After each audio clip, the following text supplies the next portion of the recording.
Some amazing attacks from our favorite glider of Lost Phoenix, but you're about to see why his nickname has become the 99 Master.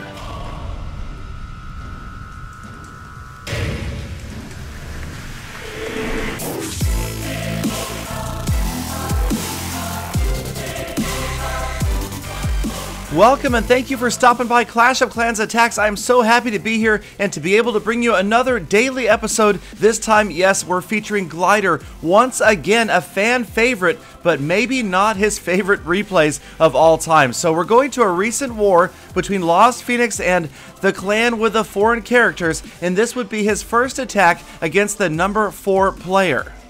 Now, Glider recently featured for his Queen Healer strategy that he likes to call Royal Witchcraft, because you've got the Queen and the Healer in one area, you've got the King coming in from another angle, and then a mass number of witches right down the middle, and this seems to work with a variety of base designs. So we saw the Queen start off in the bottom right. Here come the witches from the far corner, all of those flags assuring the witches aren't going to stumble over a giant bomb. The skeletons getting out in front, and that also helps out. The King and the Golem at the top of your screen, and just a few wizards to help clear those structures. So you've got this three-pronged attack with the mass witches coming in from the middle. Now it is difficult facing a multi-target Inferno, but Glider has dropped his first free spell on the near Inferno, which is the multi. Want to get that out of the way quickly, and then the single won't be nearly the factor that the multi is, but the second free spell just barely misses the multi-target Inferno. The King comes in to save the witches' butts and take that Inferno out,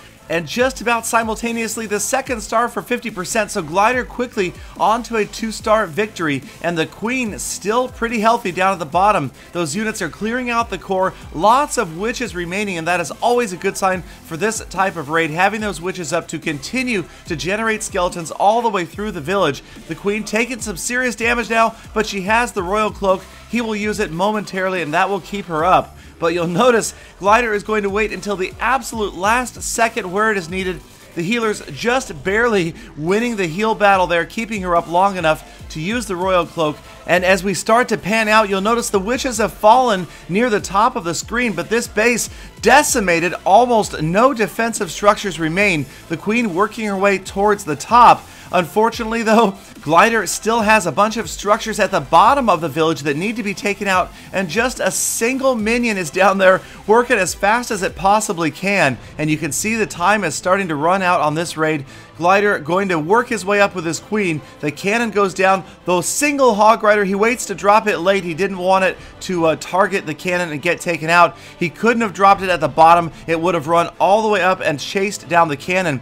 But perhaps what he could have done is drop the Hog Rider at the bottom of the screen earlier, and that way as soon as the cannon got taken out by the archer, the Hog Rider would have started in on these structures, and that way we wouldn't see what we are about to here, and that is time just about to run out. The Queen so far away, desperately trying to get through some walls. The Hog Rider all by himself trying to get these last 3 structures down.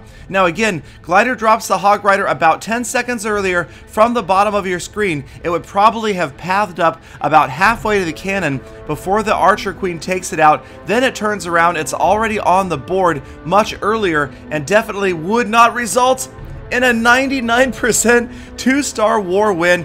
And of course, it's easy for us to look back Monday morning quarterback this and tell Glider what he should have done, but most of us could probably never get a 99% attack on a completely maxed out base. So moving on to Glider's next attack, he's found one of those open base designs, and this is where we've really seen Glider start out with this attack strategy. The Royal Witchcraft works really well on this base. The Queen on the left, the King on the right, and usually the witches down the middle. Now this base does have that wider opening at the bottom, so Glider has wisely brought a few wall breakers. That's one of the great things about Clan War. Of course, you can plan ahead and plan out exactly what army composition, spell composition you need to defeat the base. Glider's Queen moving in, a poison spell helping out, but she is going to be faced with a bunch of wizards very shortly. The healers doing overtime trying to keep her up. The Barbarian King is coming out to meet these witches, but watch them absolutely melt through the King almost instantaneously. He is out of the way, so are the Clan Castle troops, and the King moving off to the right, the Queen on the left, and the witches right down the middle, just like Glider had hoped. And once again, Glider facing a single and a multi-target Inferno. Had this village had 2 single-target Infernos, you know those witches would absolutely blaze their way through the core. But instead, he's frozen that multi-target Inferno twice, and we've got a Golem, Wizards, and a couple of witches taking it out eventually. And at just about that same time, the Town Hall falls for the first star, second star closely behind once again. And check out the Queen, full health on the far left. All of the distraction happening in the center from that army of skeletons has allowed the Queen to heal up all the way, and she's doing a great job on the far left-hand side. Again, the King is trying to work his way through the right.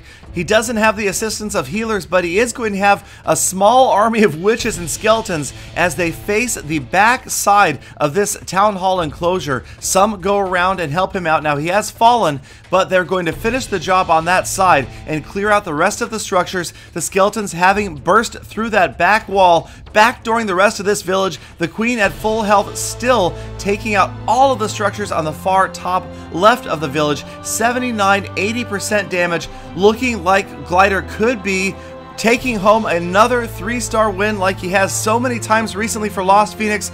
Just a few structures remain. Again, the Queen at full health, and she's going to help get through this last splash damage, the mortar, the wizard tower, and once they are out of the way, the witches should start to build up more and more skeletons. Just a few witches remain though, 91% damage, and again, time is becoming a factor. The Queen working her way through these last structures. We just have one enclosure remaining, and the Queen with that ranged ability should be able to get over the wall. But as we take a closer look, that builder's hut just a couple of spaces out of range. Rather than 3, it is 4 spaces away from the wall. And yes, sure enough, that means the Queen is going to have to get through that wall.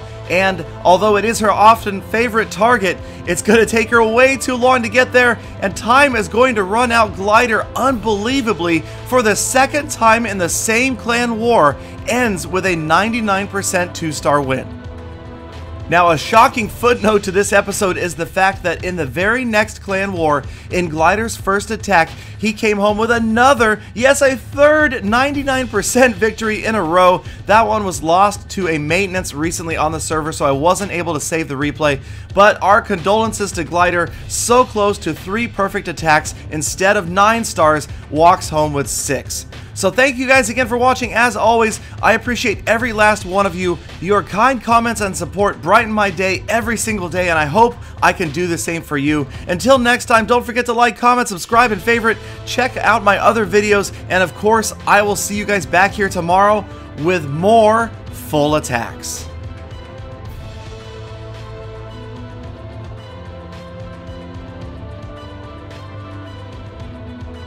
Galadon! That was so sweet. It gave me hyper it was sugary.